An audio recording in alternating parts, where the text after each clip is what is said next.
네, 오늘부터 배울 내용은 소득세법입니다. 소득법. 선생님 2급에서 배점을 15점으로 추출하 되고요. 필기는 15점, 이론은 9문제에서 자동으로 추출가 됩니다.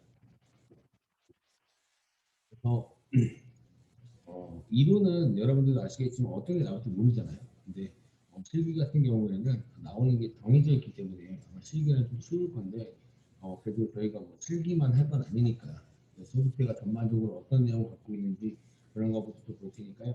오늘은 소득세가 어떤 건지 어떤 소득 가지고 내는 세금인지 그런 것들을 좀 보도록 하겠습니다.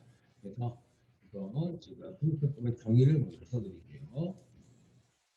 개인이나 개인 사업자가 1년 동안 얻은 소득에 대해서 납부하는 세금을 합니다. 소득세라는 건 소득이라는 게 돈을 벌었다는 의미잖아요. 그죠? 저희가 회계에서는 돈을 벌었다는 의미를 수익이라고 불렀죠. 이제 저희가 개인처럼 개인이나 개인 사업자가 버는 돈은 수익이라고 표현하지 않고 그냥 소득이라고 표현하는 것뿐입니다. 그래서 조금 부르는 단어가 조금 다르다라고 여러분들이 생각해 주시면 될 것 같습니다.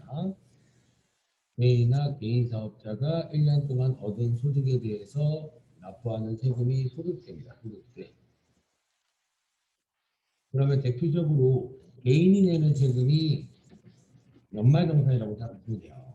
근데 개인도 연말정산만 하지 않습니다. 개인 같은 경우에 연말정산하는 건 어떤 사람이 연말정산할까요? 근로자. 근로자가 또 버는 돈을 근로소득이라고 부르는 거예요. 그러니까 근로소득이 있는 사람이 연말정산이라는 거라고요. 근데 여러분들 근로소득만 있는 사람이 연말정산하는 게 아니라 어떤 소득이 있는 사람이 연말정산하냐? 연금소득이 있는 사람도 연말정산해요. 그래서 하는 시기가 좀 다른 것 뿐이지 연말정산하는 건 똑같습니다. 그래서 근로소득이나 아니면 이렇게 경호자분들이 연금소득 받잖아요 나중에 그런 소득이 생기면 연말정산을 한다라고 생각해 주시면 됩니다. 그렇죠? 근데 개인 같은 경우도 근로소득만 있는 사람이 있고 연금소득만 있는 사람이 있고 이 소득 말고 다른 소득들이 막 겹쳐서 있는 사람들도 있잖아요. 다양하게 돈을 버는 사람들. 그런 사람들은 뭐 개인이 다양한 소득이 있거나 개인이 다양한 소득이 있거나 또는 개인 사업자 사업하시는 분들이 있죠. 이런 분들은 지금처럼 저희가 알려드렸던 연말정산하는 게 아니라 종합소득세 등록이에요. 종합소득세. 그래서 내가 어떤 소득이 있냐에 따라서 내는 세금이 달라요. 어떤 사람은 연말정산을 하고 어떤 사람은 종합소득세라는 걸 신고를 합니다.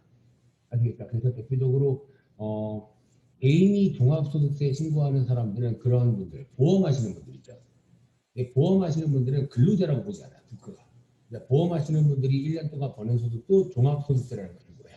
대표적으로 보험하시는 분들 또는 뭐 그런 분들이 있죠. 프리랜서 이런 분들이 대표적으로 개인이 종합소득세를 신고하는 사람입니다. 그래서 저도 학원에서 이제 정규직으로 전환을 하기 전에 프리랜서일 때는 저는 종합소득세 신고했고 정규직으로 전환이 되면 이제 무슨 소득이 생기는 거예요? 근로소득. 그러면 이제 연말정산 받게 되는 거예요. 되시나요? 그래서 이런 식으로 개인이나 개인 사업자에 따라서 내는 세금이 좀 다르다라고 생각하시면 되고요. 이 연말정산하는 경우에는 대표적으로 내년 2월 정도에 신고합니다. 연금은 1월, 근로소득자는 2월 정도에 신고를 하고요. 연금소득자는 1월 정도에 신고를 한다라고 생각해 주시면 되고 이제 종합소득세는 언제 하는 거냐? 이때는 내년 5월에 신고합니다. 일반적으로 종합소득세라는 단어보다는 종소세라고 많이 불러요. 종소세. 그래서 이런 소득들을 뭔가 떻게 세금을 낼까 이런 것들을 배우는 게 소득세법이라고 생각해 주시면 돼요. 그래서 제가 이런 것들을 먼저 말씀을 드린 게 뭐냐면 여러분들 시험은 그냥 이것만 나와요. 이것만 나오기 때문에 뭐 이것만 공부할 수는 없다는 얘기입니다. 근데 저희가 뭐 회사 들어가면 종합소득세 이런 거 신고할 수 있기 때문에 제가 다양한 소득들을 말씀을 드릴 거지만 일반적으로 저희 시험은 근로소득 위주로 좀 출제가 된다라고 생각해 주시면 되고 근로소득이 출제가 되니까 세금 어떤 세금 신고하는 게 나오는 거예요. 연말정산 나오는 거예요.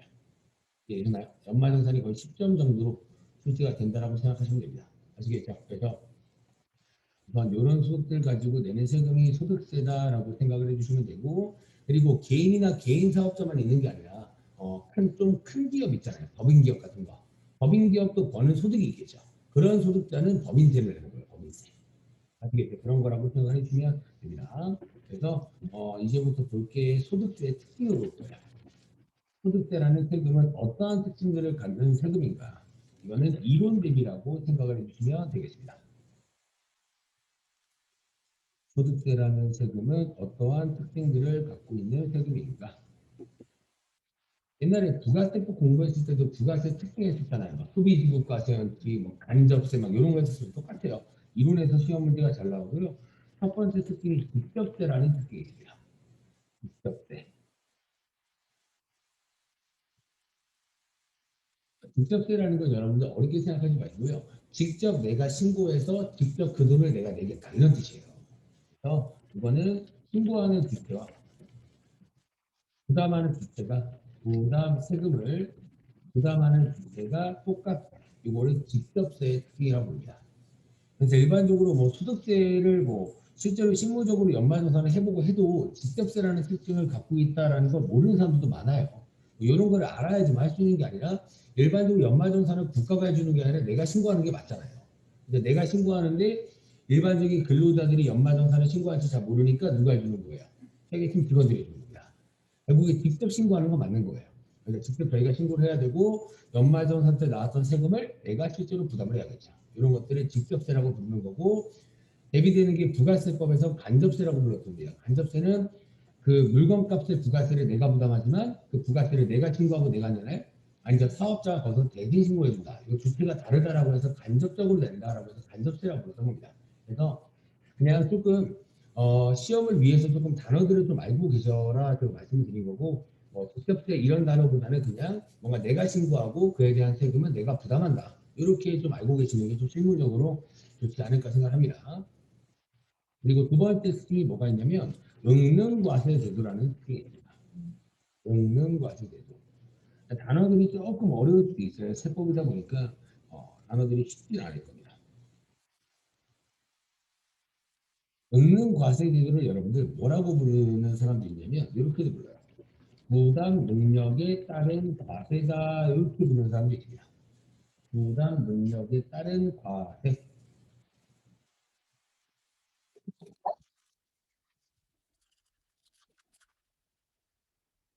일반적으로 부담 능력에 따른 과세라는 의미는 뭐냐면 여러분들이 일반적으로 뭐 커피를 사 먹던 뭐 빵을 사 먹던 그 사장님이 저희한테 연봉을 물어보나요? 안 물어보죠. 왜 안 물어봐요? 그냥 10%니까요. 고정이잖아요. 근데 일반적으로 지금 코로나 때문에 오차 지원금 나오는 거 아시죠? 오차 지원금도 뭐 1인 가구랑 뭐 2인 가구에 따라서 뭐 소득별로 뭐 나눈다 얘기가 있습니다. 그래서 뭐 1인 가구는 얼마였더라? 365만 원? 정도 버는 사람까지는 뭐 1인당 25만 원씩 재난지원금을 지원한다. 그것도 뭔가 돈을 많이 벌면 지원금을 굳이 줄 필요 없고 돈을 조금 버는 사람들한테 뭔가 지원금을 지원한다는 얘기잖아요. 이것도 똑같이 뭐냐면 내가 낼 수 있는 능력에 따라서 세금을 내라 이런 뜻이에요. 그러면 만약에 200 버는 사람이 나 200 버니까 나 고정비로 150 나가면 세금 안 낼게 이런 건 안 되고요. 그냥 소득별로 세율이 다 달라져요. 돈을 많이 버는 사람은 세율이 좀 크고요. 돈을 조금 버는 사람은 세율이 좀 적어요. 그래서 부가세처럼 한 가지 세율만 이루어져 있지 않다는 얘기입니다. 대표적으로 손흥민 같은 선수는 돈을 많이 벌잖아요. 손흥민 선수는 대표적으로 1년 동안 얻은 소득에 대해서 세금을 45%를 내요. 네, 그런 식인 겁니다. 그래서 돈을 많이 벌면 그만큼 세금을 많이 걷고 돈을 조금 벌면 세금을 그만큼 적게 내게 하겠다라고 하는 걸 어렵게 응능과세한다라고 표현을 하는 겁니다. 그래서 이런 것들을 시험에서 소득세 특징으로 옳지 않은 것을 고르세요. 이렇게 출제가 될 수가 있기 때문에 제가 대표적인 특징들을 말씀을 드리는 거니까 그냥 그렇구나 하고 지금은 넘기시면 돼요. 어차피 이론이 두 문제밖에 출제가 안 되기 때문에 여기서 무조건 나온다는 보장은 없잖아요. 그래서 그런 것들은 나중에 저랑 문제 푸실 때 조금씩 기억하셔도 충분합니다. 그래서 이런 특징이 갖고 있다라고 생각해 주시면 될 것 같고요. 그 다음에 3번 열거주의 과세 방법이라고 쓰시면 됩니다. 열거주의 과세 방법.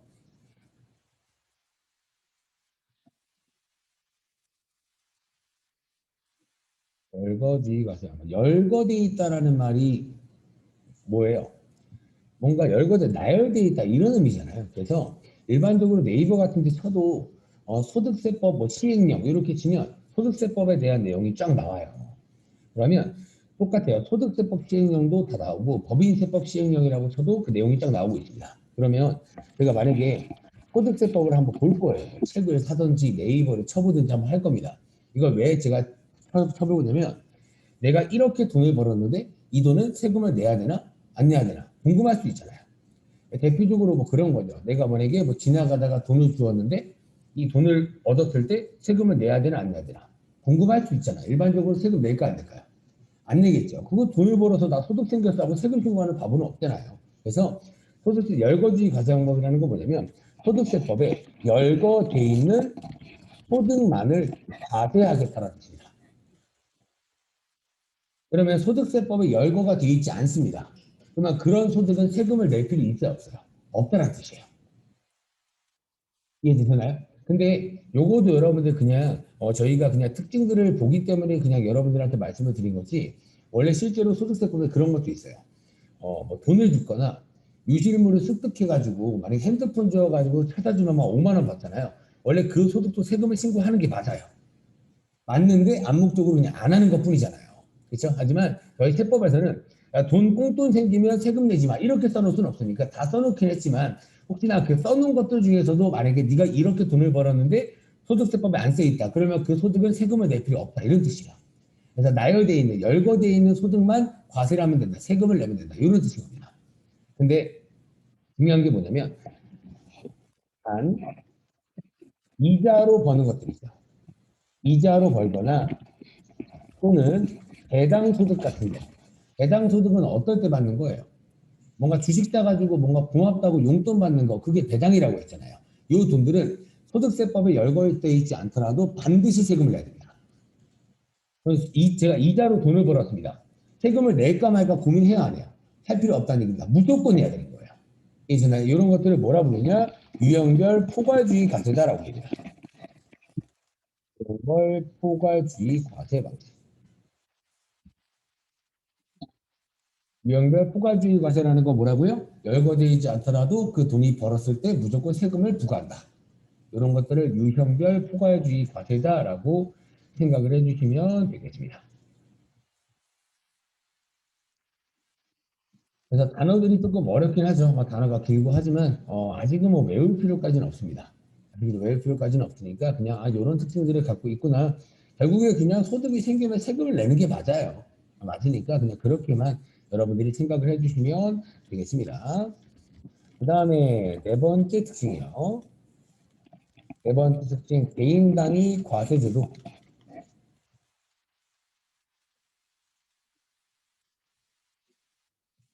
개인 단위 과세제도.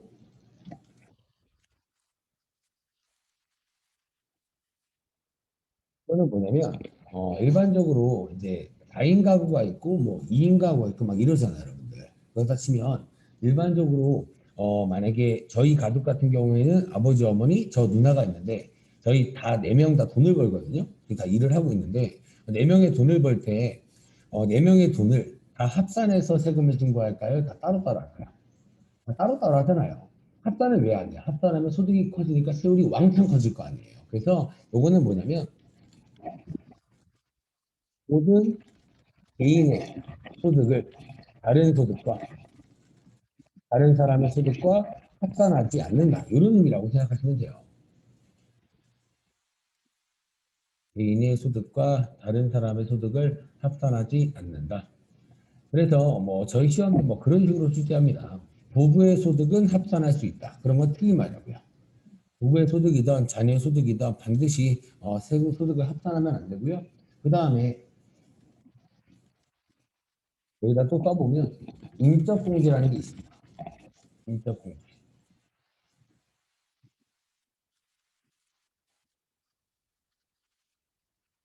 인적공개라는 거 뭐냐면 여러분들 원래 그런 거 이렇게 네이버나 인터넷 같은 데 쳐보면 그런 거 있죠. 연봉별 실수령액 막 이런 거 있잖아요. 그런 금액은 정확한 금액은 아닙니다. 왜 그러냐면 저희가 월급을 만약에 받잖아요. 월급 받으면 세금을 떼죠. 그 세금을 뗄 때 내가 같이 살고 있는 부양가족이 따라서 세금을 떼는 금액이 달라져요. 이제 제가 그런 것들을 인적공제라고 불러요. 그냥 일반적으로 부양 가족이 많으면 세금을 많이 뗄까요? 조금 뗄까요? 조금 떼는 거예요.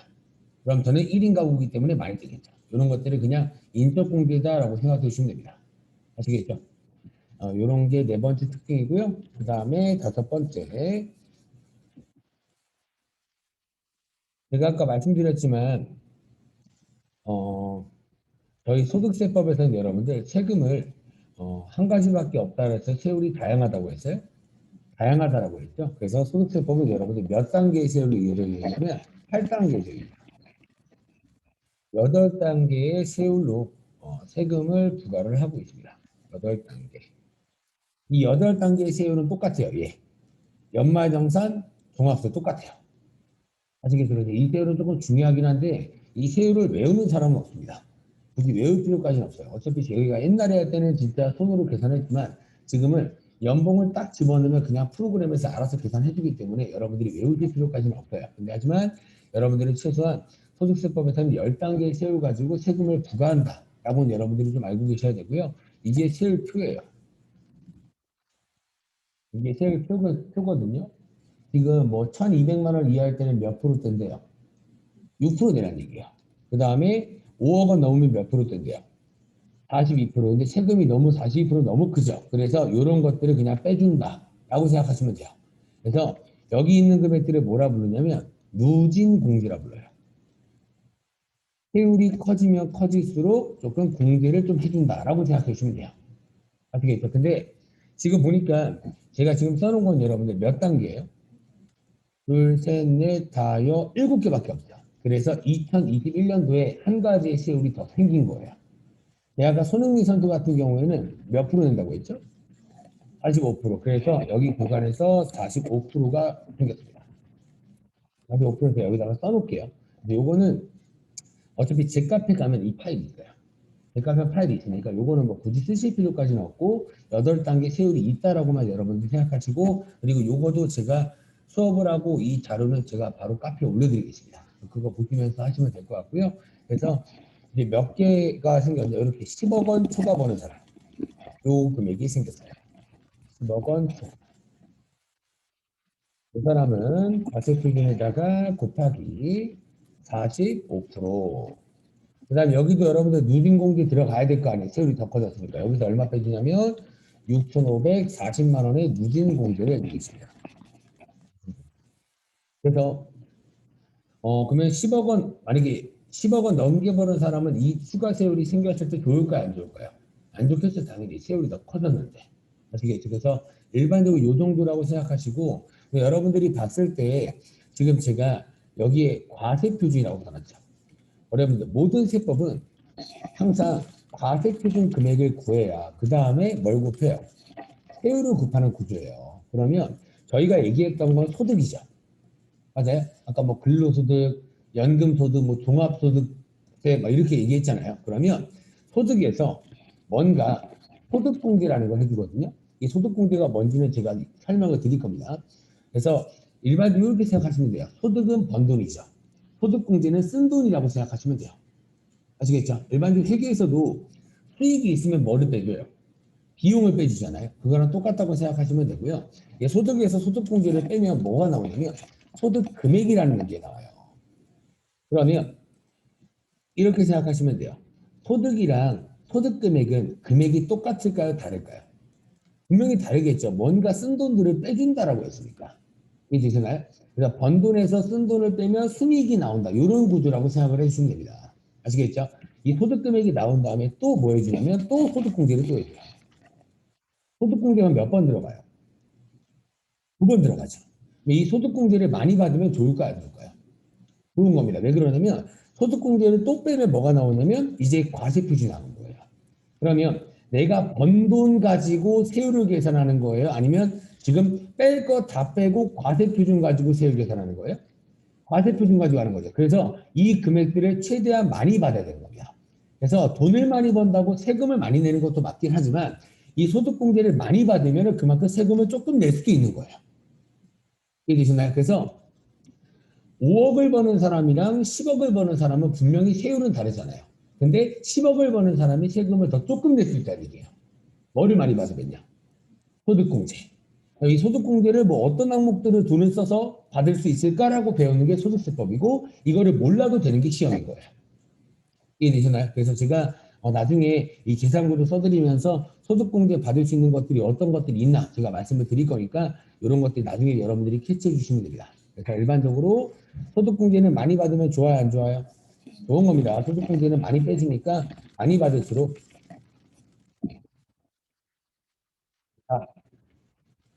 좋은 이유가 그만큼 과세 표준이 적어진다. 과세 표준이 적어지면 그만큼 세율도 적어진다. 이런 식으로 생각을 해주시면 되겠습니다. 그래서 이 소득공제를 빼주는 것들 나중에 배운다라고 말씀을 드렸잖아요. 이 소득공제 나중에 뺄 때 여러분들이 보시면 그런 것들입니다. 뭐 1년 동안 신용카드 사용한 거, 그렇죠? 아니면 현금 영수증 번호 찍은 거 이런 것들이 있죠. 이런 것들이 다 소득공제 금액으로 들어가요. 저 소득공제 한 번도 안 들어가 봤는데 이거 국세청 홈택스 그냥 알아서 짓게 되니까 여러분들이 따로 뭐 작업할 건 없습니다. 아시겠죠? 이렇게 여러분들이 생각해 주시면 되겠습니다. 그래서 이 과세표준 금액이 산출이 되면 이 과세표준이 얼마인지에 따라서 이 8개 중에 한 가지를 끼워 넣는 거예요. 아시겠죠? 그래서 예를 들어서 계산 한번 해보면 만약에 과세표준이 여러분들 5천만 원이다 라고 그냥 가정을 할게요. 과세표준이 5천만 원일 때는 몇 번째 구간인가요? 세 번째 구간이 되겠죠. 그렇죠? 뭐 일반적으로 중상위 소득 정도가 한 요 정도 될 거 아니에요, 여러분들. 그렇죠? 5천만 원이라고 가정했을 때 요 계산식으로 세금을 구하라 뜻이에요. 아시겠죠? 근데 이 계산 구조를 외우는 사람은 없다는 얘기입니다. 저도 아니었어요. 외울 필요가 전혀 없거든요. 프로그램이 알아서 해주는 거는 절대 외우는 게 아닙니다. 아시겠죠? 이런 것들은 그래도 시험에라도 가끔씩 나오니까 제가 조금씩은 기억하라고 말씀드린 거지만 요거 계산식은 여러분들 시험 문제 내지도 않아요. 아시겠죠? 과세 표준이 5천만 원일 때 어떻게 계산하면 돼요? 5천만 원에다 몇 프로 곱하면 돼요? 24%. 요구가 맞죠? 이렇게 하면 금액이 너무 크니까 누진공제 얼마 해준대요? 522만 원. 이렇게 계산되는 거예요. 이렇게 계산되면 산출세액이라는 게 나옵니다. 그냥 요거를 한번 제가 계산 한번 때려보면 5천만 원 곱하기 24% 마이너스 522만 원 이렇게 678만 원의 산출세 금액이 나오는 거예요. 그러면 678만 원 내려고 하면 또 너무 많죠. 여기서 그래서 또 빼줘요. 계속 빼주는 것들을 저한테 배우신다고 생각하시면 돼요. 그래서 아까 여기 소득공제 있죠. 여기서 빼주는 건 대표적으로 신용카드나 아니면 대출 이자 내는 거 이런 것들이라고 생각해 주시면 되고 이제 여기서 산출세액이 나오면 여기서 뭔가 또 빼준다고 했죠. 여기서 빼주는 게 뭐 보험료 내는 것들 또는 병원비 쓰는 거. 그래서 어떤 돈을 쓰냐에 따라서 빼지는 구간이 달라지는 거예요. 아시겠죠? 이런 거에 대해서 저한테 배우시면 됩니다. 아시겠죠? 그래서 일반적으로 돈을 많이 쓰면 많이 세금이 줄긴 하지만 돈을 많이 쓴다라고 해서 세금이 확 줄어드는 건 아니에요. 아무리 많이 쓰더라도 딱 이 정도만 빼줄게라는 한도가 있다고요. 그런 것들을 저한테 배우시면 되고 하지만 그런 것들은 프로그램에서 잡아주니까 외울 필요까지는 없는 거예요. 이해되시나요? 그래서 최대한 세금을 조금 내려면 요 금액 내가 버는 돈을 줄일 수는 없잖아요. 돈을 많이 벌어야 되는데 이 공제되는 금액이 좀 많아야 세금이 좀 준다라고 생각해 주시면 됩니다. 아시겠죠? 되게 이따가 계산 구조 한 번에 써서 어떤 식으로 계산이 되나 설명을 드리도록 하겠습니다. 그 다음에 이제 돈을 버는 사람들이 뭐 이렇게 세금을 내고 요 세율 가지고 세금을 낸다라고 배웠죠. 이제 여러분들이 보실 게 뭐냐면 요겁니다. 소득세의 과세 방법. 과세 방법.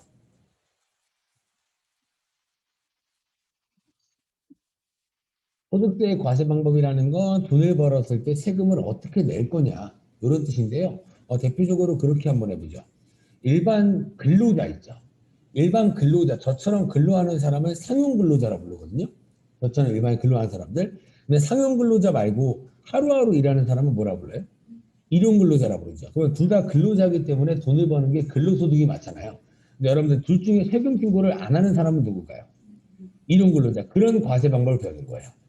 돈을 벌긴 벌었지만 굳이 세금을 신고 안 해도 되는 소득, 세금을 신고해야 되는 소득 이런 것들을 한번 배우시는 겁니다. 그래서 소득세 과세 방법은 딱 세 가지로 이루어져 있다고 생각하시면 돼요.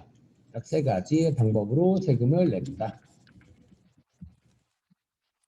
두 가지. 첫 번째가 종합과세고요. 종합과세. 첫 번째가 종합과세. 두 번째가 분리과세고요. 세 번째가 분류과세입니다. 그래서 어떤 사람이 돈을 벌건 이 세 가지의 방법으로 세금을 내라라고 시키는 거예요. 종합과세, 분리과세, 분류과세. 그래서 그러면 일반적으로 개인 같은 경우도 다양하게 돈을 버는 사람들도 있잖아요. 그렇죠? 그러면 어느 사람한테 물어봐도 돈을 어떻게 벌었다라고 해도 소득세법에서 그렇게 돈을 벌면 이 소득이야라고 딱 정해놓은 것들이 있어요. 은행한테 이자 받는 건 이자 소득일 것 같아요, 근로소득일 것 같아요. 이런 식으로 소득을 딱 정해놓은 거예요. 이렇게 해서 돈을 벌면 이 소득이다. 그래서 그 소득들을 제가 쭉 나열을 해드릴 겁니다. 그래서 그 소득들이 대표적으로 뭐뭐 있냐? 이자, 배당, 사업, 근로, 연금, 이타, 퇴직, 양도. 이자, 배당, 사업, 근로, 연금, 기타, 퇴직, 양도. 이렇게 해서 8가지의 소득으로 사람들이 돈을 버는 걸 분류해 놓은 거예요. 8가지. 뭐 어느 사람한테 물어봐도 그렇게 벌었으면 이 소득이야라고 여러분들이 판단할 줄 아셔야 되는 거예요. 아시겠죠? 그러면 이 다양한 소득들이 어떤 특징들을 갖고 계신지 여러분들이 알고 있어야 되는 거고요. 그래서 일반적으로 요것 중에서 종합과세 되는 건 뭐냐? 종합과세라는 건 뭐냐면 종합한다라는 뜻이에요. 종합한다. 여러분들 학원 같은 경우도 단과학원이 있고 종합학원이 있잖아요. 종합학원은 한 가지만 배워요. 여러 가지 배워요. 그래서 종합과세라는 건 여러 가지 소득을 합산해서 종합해서 세금을 내라 이런 뜻이에요. 그래서 종합과세가 되는 소득은 얘네들입니다. 이자, 배당, 사업, 근로, 연금, 기타 이 소득들이 있으면 종합해서 세금을 내라.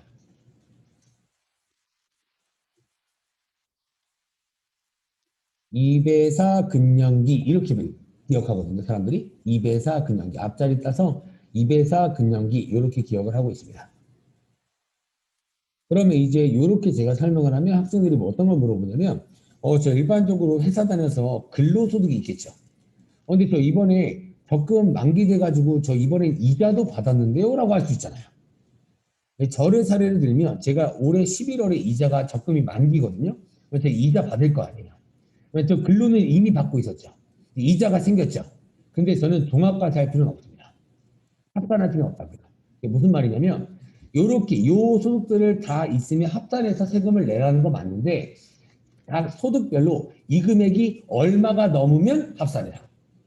얼마 안 되면 굳이 합산할 필요 없다라고 하는 겁니다. 그래서 그런 것들이 여러분들이 저한테 배우시면 돼요. 이자 같은 경우에는 1년에 2천만 원 넘게 벌어야 합산해요. 2천만 원을 넘게 버는 사람이 이자로 얼마 없잖아요, 몇 명. 그래서 저는 합산할 필요가 없는 거예요. 그냥 은행한테 세금 떼이지, 이자 받을 때. 그럼 끝이에요, 그냥. 이해되셨나요? 그래서 그런 것들을 저한테 배우신다고 생각하시면 돼요. 아시겠죠? 그래서 혹시나 요 소득들이 좀 많다. 이러면 이 소득들을 다 합쳐서 종합과세로 무슨 세금 신고하는 거예요? 아까 얘기했던 종합소득세. 이해되셨나요? 그래서 각 소득별로 이 금액 넘는 금액만 종합해서 세금 신고하세요라고 규정이 딱 있는 겁니다. 그런 것들을 나중에 저한테 배우시면 돼요. 그러면 제가 8가지 소득 중에서 뭐는 안 썼어요? 어떤 것들은? 얘네들이 일반적으로 크잖아요. 이 퇴직금에 대한 퇴직금은 누적되는 금액이 있기 때문에 세금이 좀 크고요. 양도소득은 뭐예요? 부동산 양도소득세 있잖아요. 그거 얘기하는 겁니다. 일반적으로 크잖아요, 금액들이. 그래서 얘네들은 다른 소득들이랑 합산하면 그 사람이 내는 세율이 너무 커진다. 라고 해서 얘네들은 그냥 따로 분류해서 세금 내자. 이렇게 해서 분류과세라고 부르는 거예요. 일반적으로 소득이 크다. 이렇게 생각하시면 돼요. 소득이 크다. 소득이 크기 때문에 나 따로 분류해서 세금을 계산해라. 라고 해서 분류과세라고 부릅니다. 분류과세. 요즘에 제일 말 많은 게 무슨 소득세예요? 양도소득세가 좀 많이 많아요, 지금. 문재인 정권 때문에 뭐 양도소득세 지금 장난 아닙니다. 그래서 지금 이게 말이 엄청 많기 때문에 여러분들이 시험에서는 분류과세가 되는 이 소득들은 나오지 않아요. 이 소득들에 대해서 프로그램에 집어넣으라고 하는 게 세무 1급이라고 생각하시면 돼요. 아시겠죠? 그래서 세무 2급 범위는 요 소득들 가지고 종합소득세까지. 아시겠죠? 그래서 여러분들이 2배차 근년기 정도는 조금 기억을 해주셔야 됩니다. 아시겠죠? 그래서 문제가 이론에서 그런 식으로 나와요. 다음 중 소득세법상 종합과세 할 필요 없는 소득은 뭐냐? 라고 하면 이렇게 세 개 한 다음에 4번은 퇴직 이렇게 나오는 거예요. 그냥 그래서 최소한 얘네들은 분류해서 따로 세금을 내라 라고 하는 분류과세 소득이다라고 여러분들이 알고 계셔야 됩니다. 아시겠죠? 그래서 이런 거고요. 그 다음에 분리과세입니다. 분리과세라는 건 여러분들 진짜 쉽게 얘기해서 이미 분리해서 과세 끝냈다라는 뜻이에요. 분리해서 과세 끝냈다. 분리해서 과세가 끝났으면 세금을 따로 신고할 필요 있을까요? 없을까요? 없겠죠. 그런 것들이 대표적으로 일용직인 거예요. 이해되시나요? 그래서 분리과세라는 정의는 뭐냐면 원천징수로서 납세 의무가 분절된 소득이다라고 생각해 주시면 돼요. 원천징수라는 단어는 회계 때도 많이 봤잖아요, 여러분들. 세금을 뗀다. 이게 원천징수죠. 그래서 일반적으로 일용직 소득이 생겼다, 일당을 받았다. 일당을 받으면 그 인력사무소에서 그 일당에 대한 세금을 뗄 거 아니에요. 세금을 떼면 내가 집 가서 따로 세금 신고할 필요 없다는 얘기입니다. 왜요? 분리과세 소득으로 지정되어 있으니까. 이해되시나요? 그러면 일용근로자가 일당 얼마를 벌었을 때 세금을 얼마 떼는 게 맞지? 라는 걸 또 나중에 배우시면 돼요. 아시겠죠? 그래서 일반적으로 일용직 근로자가 일당을 15만 원 넘게 받아야 세금을 떼야 돼요. 아시겠죠? 일당 15만 원 이하인데 세금 뗐다라고 하면 그건 말도 안 되는 겁니다. 아시겠죠? 왜 그러냐면 아까 제가 소득에서 항상 못 빼준다고 했어요? 소득 공제라는 거 빼준다고 했죠. 일용직 근로자는 이 소득 공제가 15만 원이에요. 고정입니다. 그럼 내가 15만 원 벌면 15만 원 다 빼지니까 세금 낼 게 없다는 뜻이에요. 그래서 15만 원을 넘게 벌어야 뭔가 세금을 낼 게 있다라는 뜻입니다. 이런 것들은 나중에 저한테 계산고를 좀 배우실 거니까 알고 계시면 되고 일용근로자에 대한 세금 계산하는 것도 여러분들 시험에 거의 안 나와요. 안 나오는데 그냥 재미삼아 나중에 보자는 얘기입니다. 아시겠죠? 그래서 대표적으로 원천징수로서 납세 의무가 종결되는 소득은 대표적으로 얘네예요. 아까 말씀드렸던 일용직 근로자 그리고 복권 당첨 소득 얘네들이 대표적으로 세금을 내므로써 따로 세금 신고할 필요 없는 분리과세 소득이다라고 생각해 주시면 되겠습니다. 그래서 여러분들 뉴스 같은 데 보면 1등 당첨자 복권 100억 원 당첨 막 이러죠. 그 사람은 100억 받는 게 아니에요. 복권사에서 세금을 떼요. 몇 프로 떼냐면 33% 떼니다. 100억 받아도 33억 세금 떼고 77억만 받는 거예요. 아시겠죠? 그럼 복권 당첨자는 따로 세금 신고할 필요 있나요? 없다는 얘기입니다. 아시겠죠? 그래서 대표적으로 여러분들 시험 때는 솔직히 분리과세 소득이 좀 중요합니다. 분리과세 소득이 중요한 게 뭐냐면 분리과세 소득이 있는 사람은 나중에 세금 신고 한다고 안 한다고요? 세금 신고 안 한다고 그랬죠. 그래서 소득으로 바뀌는 금액이 없습니다. 그래서 이렇게 생각하시면 돼요. 어떤 사람이 저한테 옛날에 어떤 거 물어봤냐면 저도 옛날에 일용직을 했었거든요. 옛날에 공부할 때.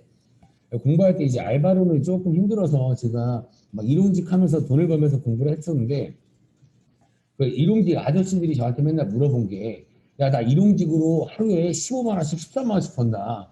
한 달이면 3, 400 번다. 막 이러더라고요. 많이 버시는 거잖아요. 근데 그 사람이 뭐라고 했냐면 저한테 근데 자기가 대출이 안 나온대요. 저한테 물어보더라고요. 저는 뭐 하냐고 물어요. 저는 회계 공부합니다. 이렇게 얘기를 하니까 물어보더라고요. 근데 그런 건 저는 모르죠. 제가 무슨 은행원도 아니고.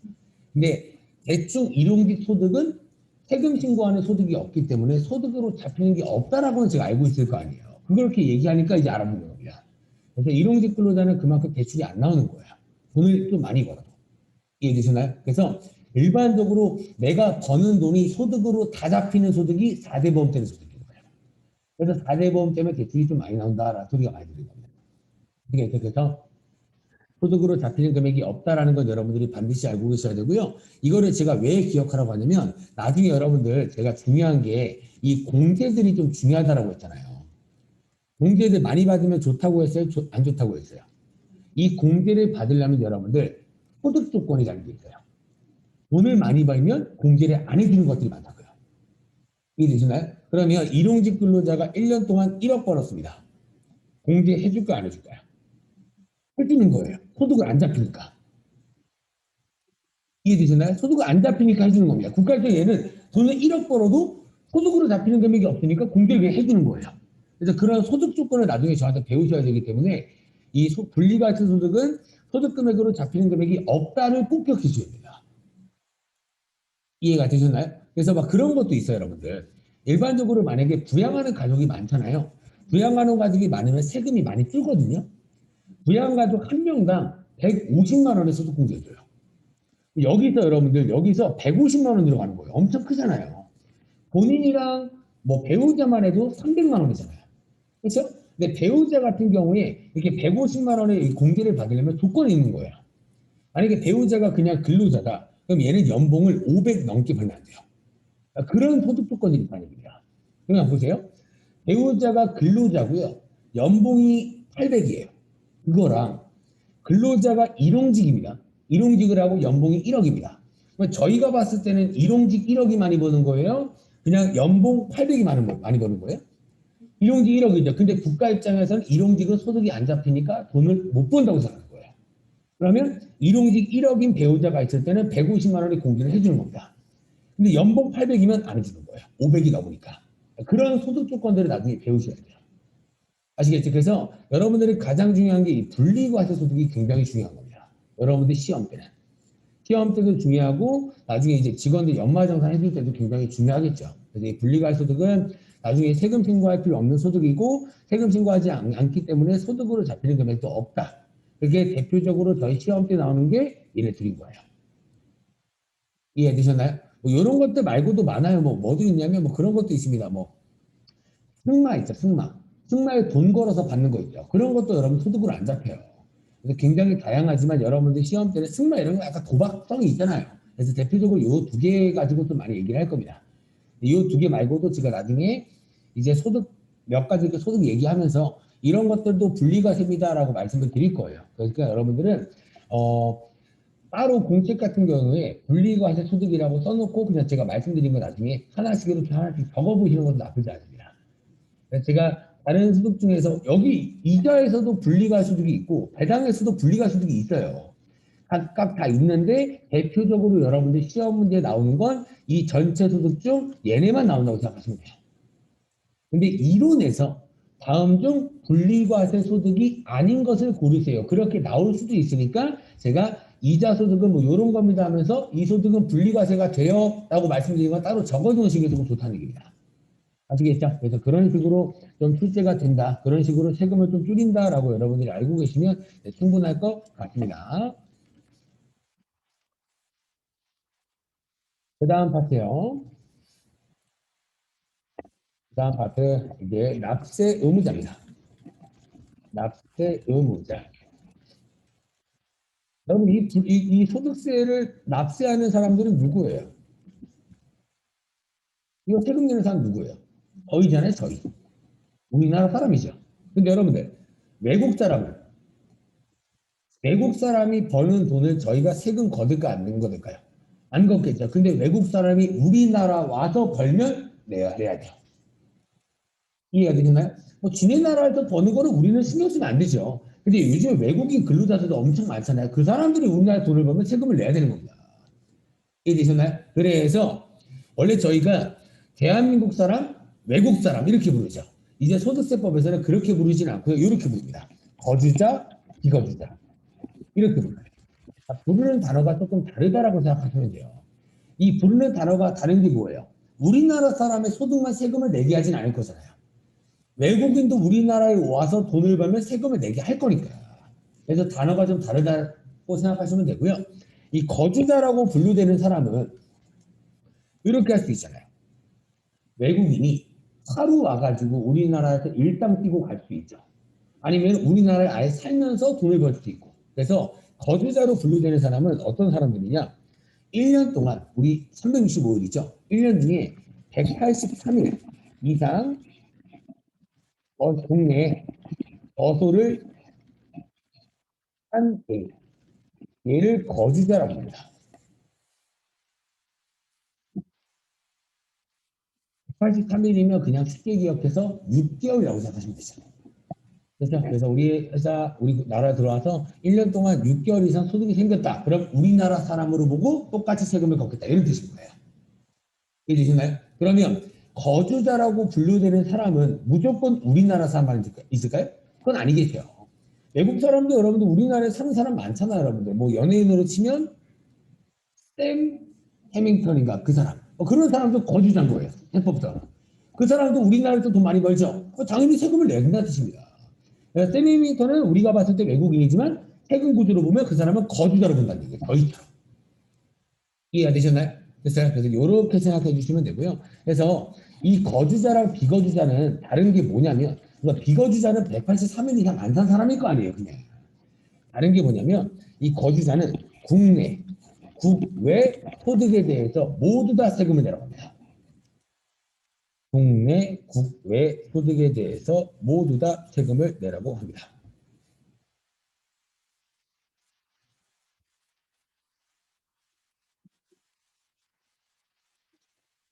이게 또 말이 좀 어려우실 수도 있는데 여러분들 그냥 저라고 좀 판단을 할게요. 저라고. 저는 여러분들 거주자일까요? 비거주자일까요? 저는 거주자일 거 아니에요. 근데 저는 거주자인데 미국 가서 일주일 동안 강의하면서 회계 강의를 해서 미국이 저희보다 회계가 엄청 쉽거든요. 미국이. 이렇게 얘기도 해요. 저희 세무일급 시험이 회계 쪽에서 많이 어려운 시험이거든요. 세무일급이랑 미국 공인회계사 시험이랑 비슷하다고 생각을 해요. 난이도가 거의 그 정도 생각합니다. 미국 쪽이 조금 쉬워요. 회계 쪽이. 그럼 봤을 때 수학도 막 미국이 쉽다 막 이런 얘기 많이 들리잖아요. 저희 나라가 어렵고 비슷하다고 생각하시면 되는데 만약에 제가 미국 가서 일주일 동안 강의를 할 수 있잖아요. 뭐 영어를 못하긴 하지만 할 수 있다고 치고 강의를 했습니다. 일주일 동안 강의를 해서 제가 100만 원을 벌었어요. 저는 우리나라에서 벌었나요? 미국에서 벌었나요? 미국에서 벌었죠. 하지만 저희 나라는 제가 거주자죠. 미국에서 번 돈이 100만 원도 같이 계산해서 세금 내는 거예요. 이해되나요? 그럼 제 입장에서 안 좋은 겁니다. 왜요? 미국에서 돈을 벌면 미국에서도 뭔가 그 소득에서 세금을 빼가요. 근데 100만 원 미국에서 벌었다고 우리나라에서 또 내려가는 겁니다. 그럼 저는 이제 뭐가 세금 몇 번 내는 거예요. 그래서 외국 거주자는 좀 안 좋은 게 뭐냐면 외국에서 돈을 벌면 세금을 2번 내는 이중과세가 생기는 거예요. 그래서 거주자가 조금 안 좋습니다. 이런 거에 대해서. 그래서 우리나라 그냥 거주자면 우리나라에서만 그냥 버시는 게 훨씬 납니다. 아시겠죠? 근데 이 거주자 딱 봐도 안 좋죠. 뭔가 외국에서 돈을 벌어도 세금 내라고 하니까. 근데 여러분들 외국에서 만약에 세금을 10만 원 내고 왔어요. 100만 원 벌어가지고 10만 원 내고 왔습니다. 근데 그 10만 원은 나중에 여기서 아까 여기 공제된다라고 했죠. 여기서 외국에서 낸 10만 원은 또 공제가 들어가요. 들어가긴 하지만 그래도 이중과세 자체가 좋은 건 아닙니다. 아시겠죠? 그래서 이렇게 생각하시면 되고요. 비거주자는요. 그냥 소득세법상 보기에는 외국인인 거예요. 그 외국인은 지네 나라에서 버는 그 돈은 과세할 필요가 없겠죠. 그래서 혹시나 우리나라 들어와서 번 돈만 세금 내라 이런 뜻이에요. 나도 미국 가면 여러분들 미국에서 번 돈은 미국에서 세금을 떼갈 거 아니에요. 그건 그냥 똑같은 입장을 생각하시면 돼요. 그래서 국내 소득만 세금을 내면 된다.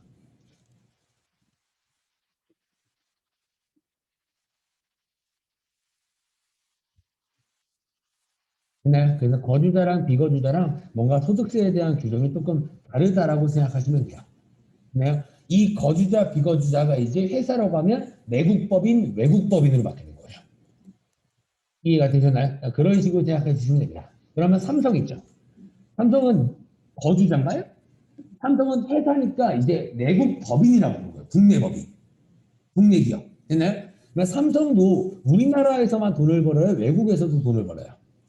외국에서 반도체 수출해가지고 돈을 벌죠. 그거도 또 그 나라에서 세금 또 내겠죠.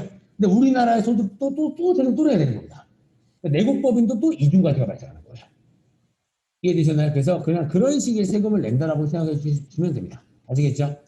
그 다음에 세 번째요. 과세기간. 과세기간이라는 단어가 조금 들어는 많이 봤죠. 부가세에서 많이 들어봤을 겁니다. 이 과세기간은 뭐예요, 여러분들? 그냥 세금을 내는 기간 몇 개월에 한 번씩 낼 거냐? 이게 과세기간이잖아요, 그냥. 부가세는 과세기간이 3개월씩이었던 거고, 소득세는요. 그죠? 무조건 1년인 거예요. 3개월씩 내버리면 세율이 쪼개질 거 아니에요. 적어질 거 아니에요. 그래서 무조건 1년인 겁니다. 아시겠죠? 그래서 원칙이 그냥 1년. 그냥 아는 얘기 있을 거예요. 이거 1년은. 1년. 그러니까 연말정산도 한 번 알잖아요, 여러분들. 1월 1일부터 12월 31일.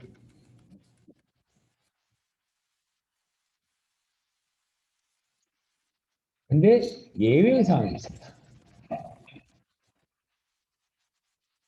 무조건 1년은 맞는데 예외적으로 과세 기간이 2개 정도 있어요. 예외 사항. 읽었을게요. 예외 사항은 뭐냐면 사망했을 때. 사망했을 때랑 그리고 출국했을 때. 이 두 가지의 소득세법의 과세기간 예외 사항이 있습니다. 두 개만 있어요. 아시겠죠? 이거 꼭 기억을 해야 됩니다. 사망 시에는 여러분들 그냥 1월 1일부터 돈을 벌었을 거 아니에요. 그죠? 언제까지겠어요? 사망한 날까지겠죠.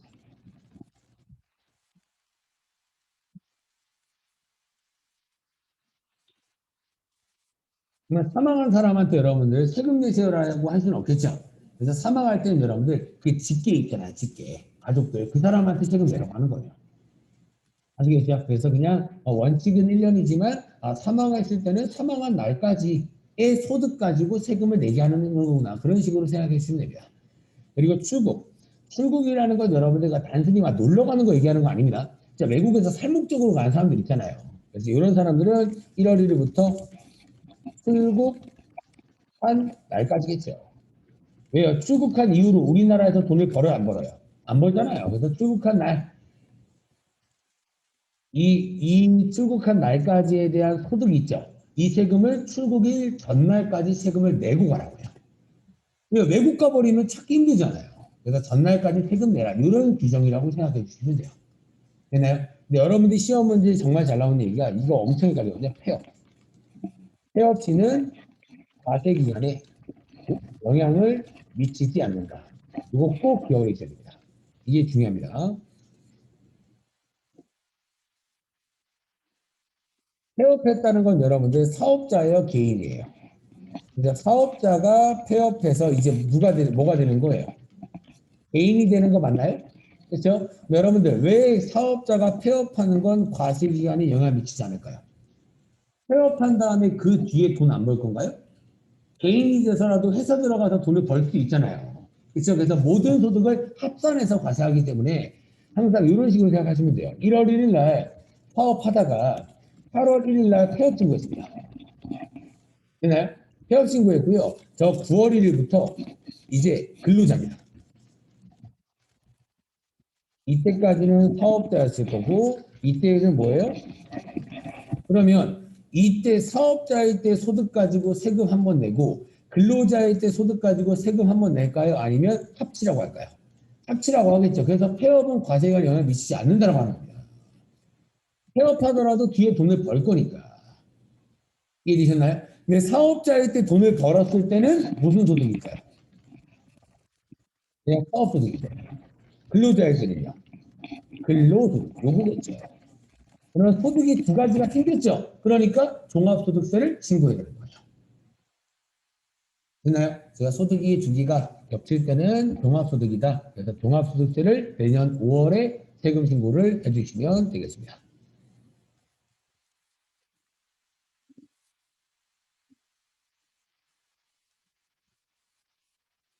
됐나요? 근데 여러분들 제가 아까 얘기했죠. 이자 소득 같은 경우에는 얼마를 넘게 벌어야 종합소득세를 신고하라고 했어요? 2천만 원이라고 했죠. 근데 원래 소득 구간이 있다라고 했잖아요. 얼마 넘어야 종합소득세 같이 신고해라. 근데 사업소득은 그런 게 없어요. 단 100원이라도 있어도 종합소득 신고해야 됩니다. 무조건. 그러니까 얘는 사업소득이 얼마 벌었는지 모르지만 사업소득이 있다는 것 자체가 종합소득세를 신고해야 되는 거예요. 이해되나요? 얘는 소득 얼마 버는지 상관없습니다. 무조건 종합소득세 해야 돼요. 왜요? 사업소득은 분리과세가 안 돼요. 분리과세라는 건 여러분들 뭐였어요? 아까 원천징수가 됨으로써 세금 낼 필요 없다라고 했죠. 근데 사업소득은 원천징수를 누가 해요? 일반적으로 여러분들 이렇게 생각해 보세요. 김밥천국이라고 그냥 가정을 할게요. 김밥천국 아주머니한테 돈을 누가 줘요? 그냥 소비, 개인이. 맞아요. 이렇게 돈을 주죠. 이렇게 돈을 줄 때 세금을 걷는 걸 원천징수라고 부르잖아요. 김밥천국 이모님한테 돈 드릴 때, 아, 맞다. 세금 100원 뺄게요. 이러진 않잖아요. 그러면 얘 김밥천국 아주머니 사업소득자는 원천징수라는 게 될 수가 없다는 얘기입니다. 이해되시나요? 아까 얘기했던 것처럼 인력사무소에서 저한테 돈 주죠, 일단. 이러면서 뭐 걷어요? 세금 원천에서 하잖아요. 그러면 저는 세금 냈네? 세금 냈으니까 따로 세금 신고할 필요 없다. 이게 분리과세라고 했잖아요. 근데 김밥천국 아주머니 사업자는 손님이 돈을 줄 때 세금을 걷어요? 안 걷고 김밥천국 이모님이 돈 다 받죠. 그렇기 때문에 세금을 걷는 사람이 없다는 얘기입니다. 그래서 이 돈은 반드시 세금 신고해야 되는 거예요. 이해되셨나요? 그래서 사업소득이 있는 사람은 이렇게 원천징수라는 것 자체가 없기 때문에 세금을 걷어주는 사람이 없기 때문에 그 소득을 따로 세금 신고를 무조건 해야 된다는 겁니다. 이해되셨나요? 그래서 사업소득자는 얼마 금액 상관없이 무조건 종합소득세를 신고해야 되는 거예요. 그래서 이런 사업자는 종합소득세를 신고한다라고 꼭 기억을 해주셔야겠죠. 사업소득 플러스 근로소득.